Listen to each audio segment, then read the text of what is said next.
welcome to the podcast, William. This is William. It's about time. It's finally here. So today is episode 2 of the Depression podcast, and William, you've had your experience with depression as well, right? Yeah. So, what caused your depression initially, do you think?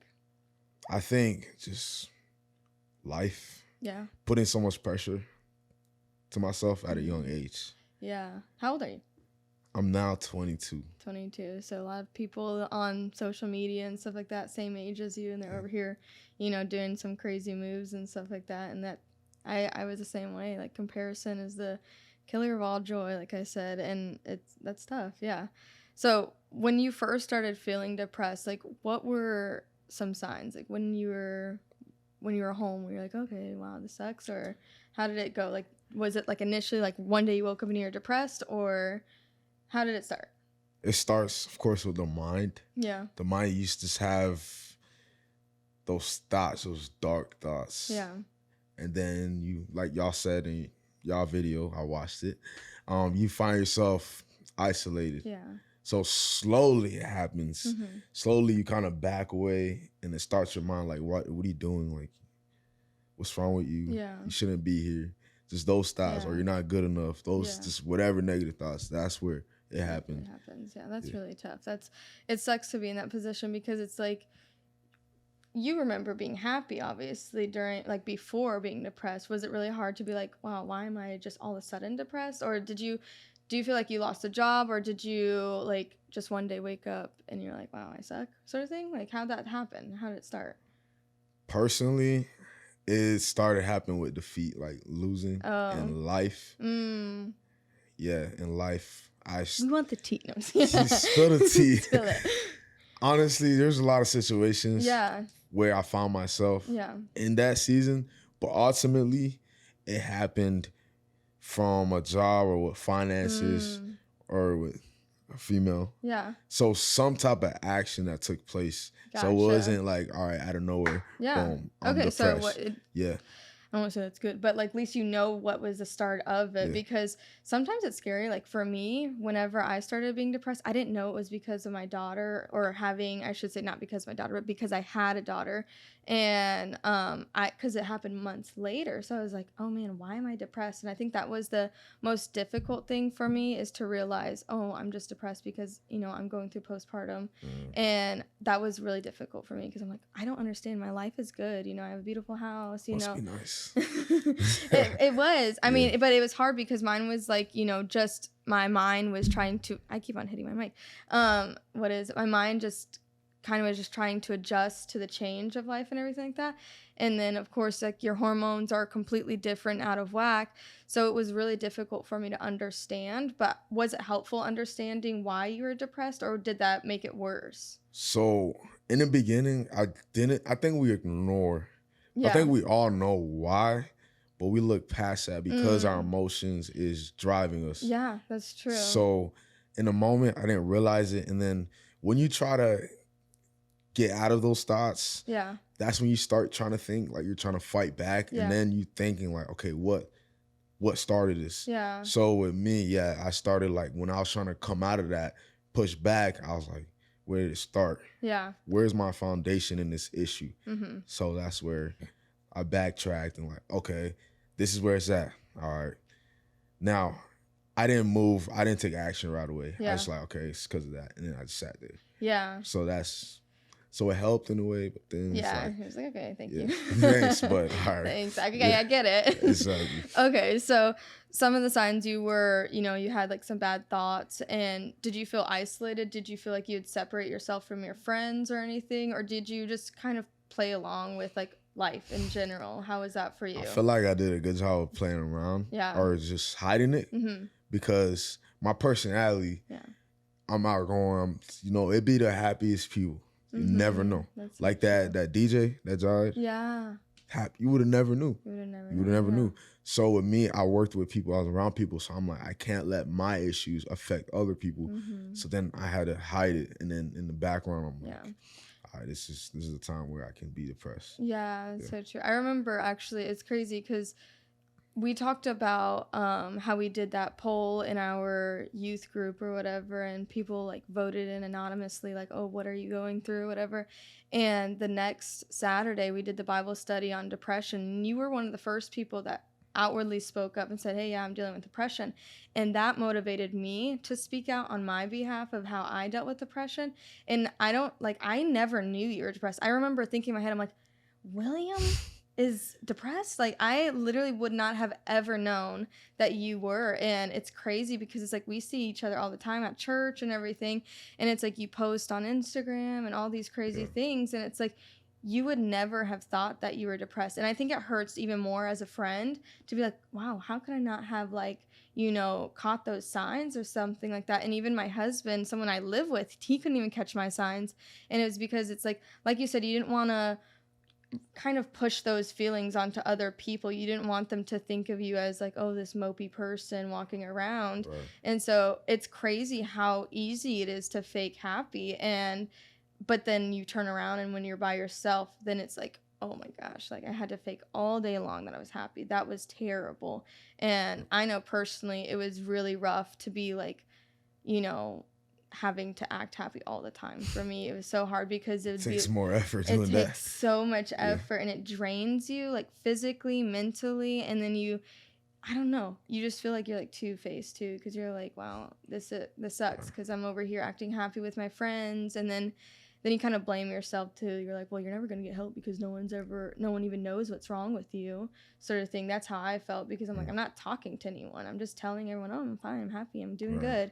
Even the people that are kind of like, you kind of look a little like sad or something, and I'm like, thanks. No one likes hearing that. You look tired. Are you tired? Oh, like, oh great, that's my 13 reason. This is my best outfit, actually. You told me. Yeah, thank you. And you tell like look terrible. So once you realized you were depressed, what actions did you start taking to kind of pull yourself out of it, do you think? So first one was giving it to God. Yeah, of course. After that, I'm like, okay, now what? Right? So now I'm like, let me look at what I'm doing now. Mm-hmm. Okay. So what I'm doing right now is just laying in bed all day or just in my room, isolated. Okay. Yeah. So instead of doing that, okay, it's fine to be isolated, but with that time I'm using, let me get into word. That's good. Let me renew my mind. The Bible tells us to renew our mind, because our mind, our flesh, we're going to have those days. So ultimately I started doing that more, and then I started getting out. Speaking about it, because when you relate to others, that person's like surprised how you were, or they can relate more to you now. Now you can talk about it. Now there's an open room to talk about your issues and get through it together, because we're never meant to do this by ourselves. The enemy wants us to think us that. That's why we have those thoughts, and that's why, we're isolated in that dark place. But anyway. Yeah, I started ultimately reading my word, praying, and now taking actions by speaking to others. And even those posts I would be doing on my social media, that would help me too. Yeah, people think like I do it for everybody too, but it helps me too. I'm talking to myself too. So how did it feel like the first time you told someone you were depressed? Like, was it first time you told someone depressed, like you were just having a heart-to-heart conversation, you opened up to someone, or how was it? It was more so I remember texting it. Okay. And that led to talking on the phone and then going from there. Did you feel like some sense of relief, or how'd you feel initially? Yeah, before I was like, dang, you're not that judging part. Yeah. You don't want to get judged and all that. And then, after it felt better. Yeah. Depends who you're talking to, of course. Yeah, exactly. But it did feel better. Yeah, I remember the first time I had told, I don't know, I think Joe was the first person I told that I was depressed, and it was just felt so good to finally tell someone, because it's like, even if it wasn't someone, luckily Joe being my husband, like he was there to like keep me accountable and keep me lifted up and everything like that. But even if it wasn't someone that I knew was going to keep me uplifted, I think just admitting like, oh wow, okay, admitting it, and now I have to work towards bettering myself. So I think that was super helpful for me. And I think, like I've expressed 1,000 times, if you are depressed, you need to tell someone, even just so you get that sense of relief, like, oh, okay, someone knows too. And then tell more people so then they can keep you accountable. Because if you leave it on one person, that's tough. Exactly. So I think telling as many people as you can, and then have them like check on you. Just say, even if you have to tell them, hey, please check on me, sort of thing, I'm sure they would.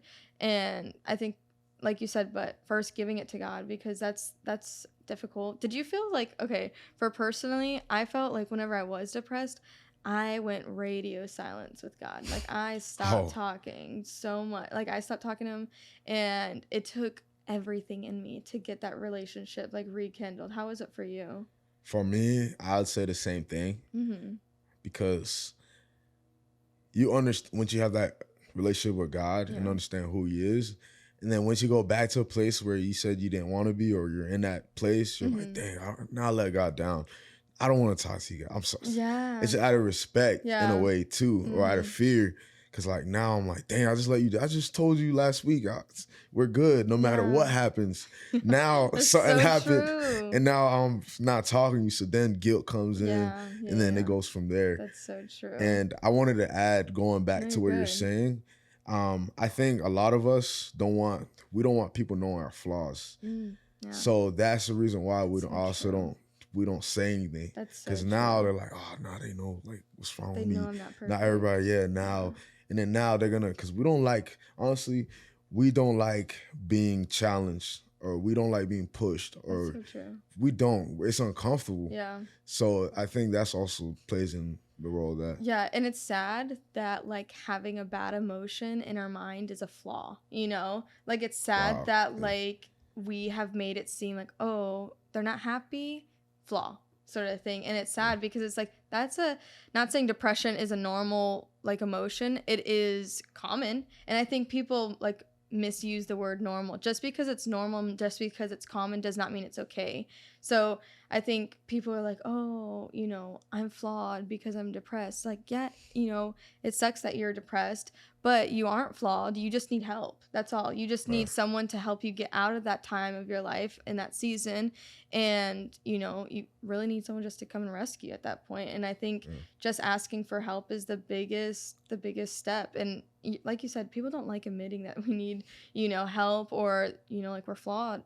But and it's difficult, and it takes a lot, but it helps so much. But so you started, talking to people and telling people. Did you feel like you had like a immediate like, oh, depression gone, or what other steps did you take? No, I wish it was like you didn't wake up and you're just like, oh, it's a beautiful day. Shoot, I wish. Yeah, right. Shoot, just with anything, it takes action. Healing is a process. Doesn't happen overnight. Shoot, I mean, it can be. Yeah, I mean, we believe in a God that can do things that are, unheard of. And I don't think that God wouldn't do that. But I think part of it, God lets us go through things so we can learn from it. Exactly. And if he just took it away from us, how would we help someone else out of it? Like, how would we be like, oh, sorry, God just healed me. I woke up one day and I was good. So I think God lets us go through things to learn from it. And I'm personally grateful that, like, I mean, would I have rather just taken that chapter out of my life and just thrown it away? Absolutely. Right. But now I can, talk to people and actually like understand. Like I've had so many people come up to me and be like just before I was depressed, be like, oh, I'm really battling depression or whatever. I'm like, I'll pray for you, sort of thing. Like, get into your word and pray. And now it's like, now that I have dealt with depression, I don't know if you, relate to this, but like people come up to you and you kind of actually know what they're going through, and you know what to say, because you just say like what you wanted to hear. Like I always put myself back into the position of like when I was depressed, I'm like, okay, what would I want to hear right now? I'm like, okay, would I want to hear someone tell me go read your Bible, or would I want someone to say you're doing a great job, you are amazing person? I think that's the biggest thing. Give yourself more credit. Yeah. Because we're our toughest critics. Yeah, that's so true. We always put ourselves down before others do it. Yeah. So I think the first step is like, okay, I'm blessed here. You're great. Even though you're not where you want to be, you will and can get there. Because this situation right now, two things that happen. I can stay in the state, or when I get out of it, I'm gonna be stronger. And you're gonna get out of it. Yeah. It's a season. Yeah. I said this before, but the seasons are certain, but they're not final. So final. you're gonna get out of it, okay? And when you get out of it, you can choose to, grow from it. Yeah. That's so just like you said, what God allows us to do things so that way we can, and after the actions of telling people how I continue to get out of that was changing my foundation. It's a firm foundation. I love that song. That's my favorite song about Maverick City. That's good. It's other than God, yes, we need that foundation, which is everything. But then it becomes, because we're creature habits. So what habits are you doing to lead you out of that? That's good. So that's something that I started to do. And then from there, again, we're creature habits.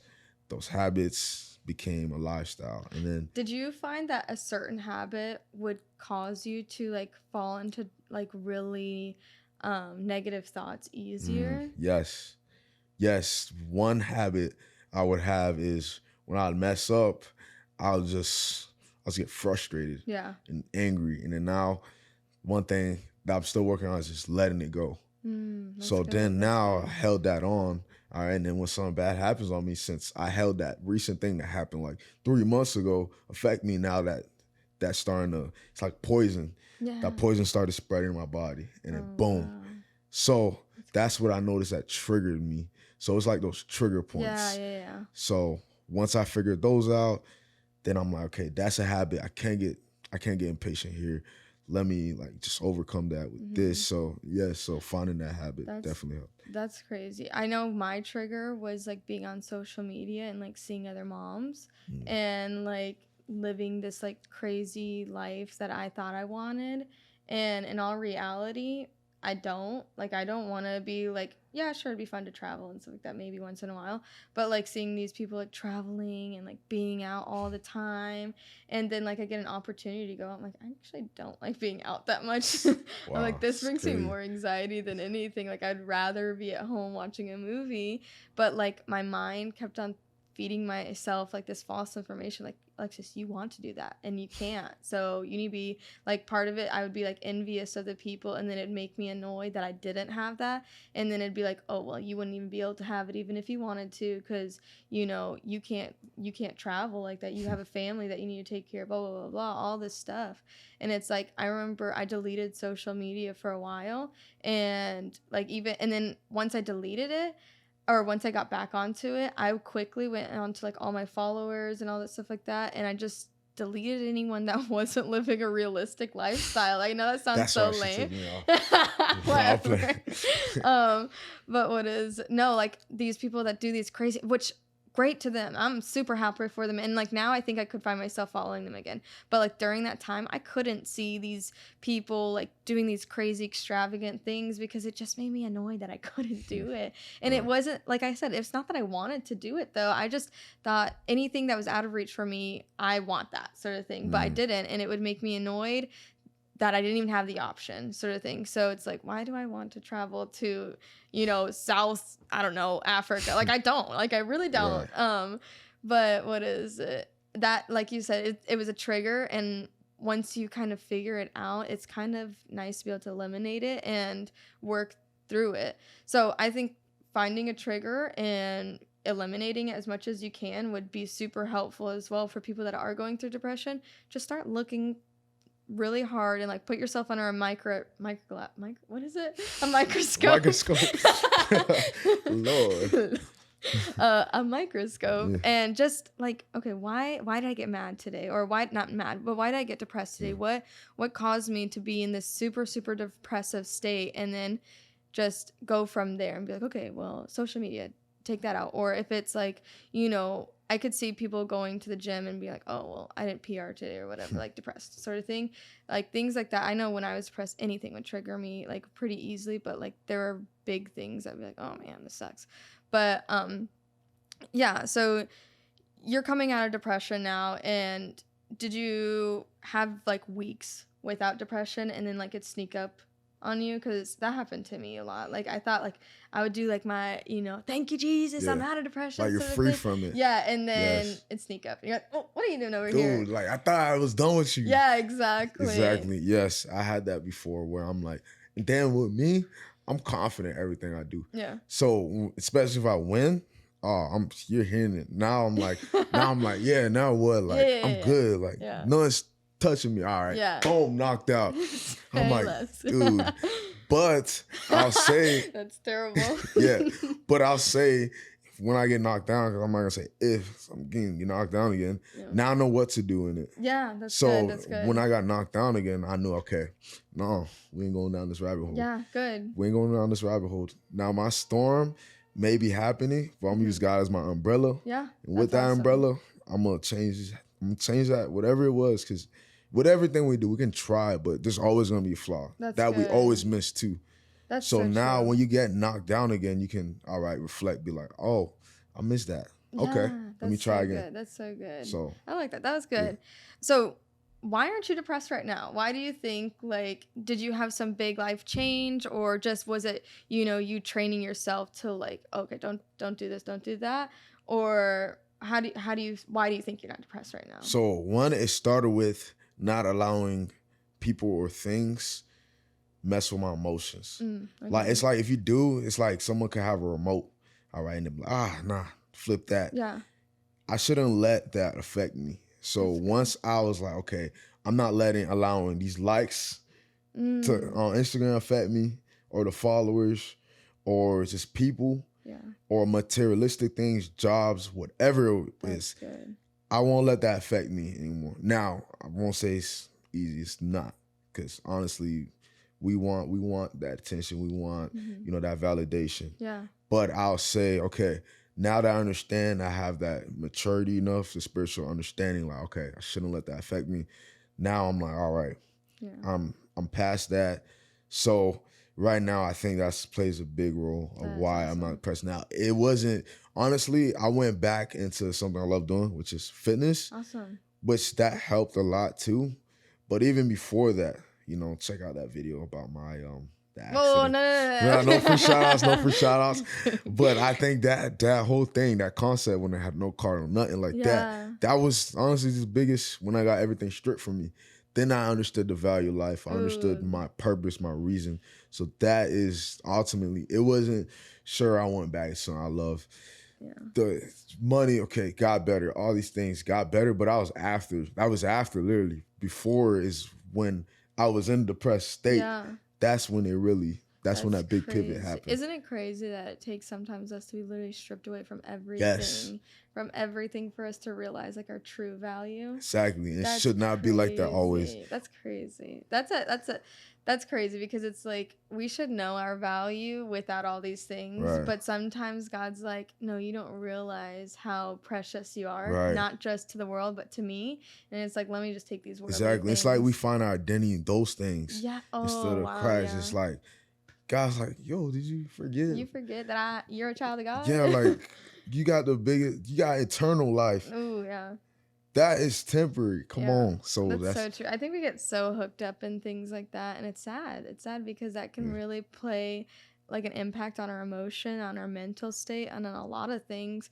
And it's like, when at the end of the day, these things are temporary. Like we don't get a suitcase to bring these. And I always think about that, and it took me a good while to be like, you know what? I don't actually care. Like, I don't care, You have to get to a point where you literally just care for, you're like, I've lost it once. Who cares? Exactly. Like, that's crazy. Exactly. And what does it say in the song? Doesn't take a trophy to make you proud. Oh, yeah. That's from Jira. Doesn't make a trophy to make him proud. That trophy can be whatever, that job, that money, whatever. That trophy don't have to be an actual trophy. But could be anything. Yeah. Doesn't take that to make him proud. Yeah. You humbling yourself, putting yourself down, your flesh down, and going to him makes him proud. That's so good. So that ultimately is what it is. That's so good. I love that. That's so good. It's crazy. Did you I'm just kind of going off my notes now. Did you have songs that you listened to that helped you get through? Because I know you're a musician and everything. Did you have like a set playlist? Because anytime I ever hear someone's depressed, I'm like, here, listen to these music. These songs helped me. Like, do you do that? Honestly, no. Oh, it's just me. I'm sorry. It's just me. Maybe like now, if I'm like a little like sad, I'm like, what's that song that like remind me? Yeah. Sure. But I would honestly despise that when I was like deep in it. I'm like, I don't want to make this worse. Yeah. That was just me. I'm just like, nah, it's going to take something else. Because now you're like, it's like, let me relate it to something. You're going through, your arm is, going through a healing phase. You broke it, whatever. And the doctor's like, all right, take the sling out. You're just wearing the cast. But you're still holding on to that sling. And you're not helping. You're enabling. You're telling yourself, it's okay. It's all right. Yeah, sure. It's all right to weep and stuff. But if you have a whole playlist doing all that, now it's like, all right, you staying there. How you going to get out of it? Like, you staying too long. Yeah, that's But I guess true. it helps. For me, but so not too long. yeah, that's a good point. And I think I learned that too. So I have my music playlist. There's like 3 like really like sad songs where I just cry. And they were just like, wow, you play this and you're probably gonna cry whether you're depressed or not. But it just helped me like cry it out. That's good. But then like the last like 5 or 6 songs were like more uplifted, like, okay. So no, I get what you mean. They're like, those like love songs, like a heartbreaking I'm just song. like, nah, bro. Like you just went through a breakup and now you're like listening to only Adele now. That makes it worse. No, I totally understand why you wouldn't do that, because that could be like really triggering. Exactly. But I will say there's a couple songs that was like, I ran back nonstop. Firm Foundation was one of them. Oh yeah. And then what else was it? And Gyra. I love Gyra. Gyra's like came in like, it was such like a timely mannered song, like, because I don't know, God used him on that one, because there were so many people. Like, have you ever read the comments on like Gyra? I always, whenever I'm listening to songs, like I'll always just like read the comments. I'm a comment reader, clearly, and there's so many testimonial comments like very same situation as this, like, wow, this really came in the perfect time. Remind me of how like great my life is actually, and all these things like that, or just crazy things. So I just want to know, because you are a musician, I'm like, I don't know, maybe I do that with everything though. Like I'll make a playlist. I have a driving playlist. I have like all these crazy playlists. I'm like, what's the day? Like I have an airplane playlist. Yo, I'm like, am I in a car? I mean, you're just really airplane? Organized, which is good. I'm not as organized as that. No. But shoot, I have different moods. That's good. No, well, I really appreciate you opening up and being vulnerable, and I think this will really help people, because I think a lot of times we just don't really talk about it, and it's sad because there's just so many people that go through it, but there's so many people that come out of it too, and it's like, let's talk about it. Let's talk about our victory stories. Yes, exactly. Like, stop. Yeah, stop trying to be robots, guys. It's okay. Get off your little Instagram. And you're profiles. not less man. You're not less manly if you do, all right? Yeah. You're even more of a man, because now you are putting down your pride. Let's be honest. We have our own pride. That's so true. When you like put that down and open about it, now you're showing a strength, there's different levels to this, y'all. Let me know when you're ready. There's different levels to this. Like, it's honestly, true, no. When you reach that level, you'll understand that's actually your strength. Yeah. That is your strength. It is true. It's so true, because it's like, it takes strength just to get through it. And then it takes strength to just talk about it, tell people about it, and then now you will be strong enough for someone else to lean on, because you've went through it. Now you're stronger, you've got a firm foundation now, and it's like, now you can help someone else. And I think that's just, it's great to be that person too. So I think we've answered all the questions, and I think it was good. I'm just really happy that we were able to take the time and talk about it. And yeah, I really appreciate it. Good talk. So Uplifter, check her out, subscribe, all that, follow. Peace. That's a wrap. There you go.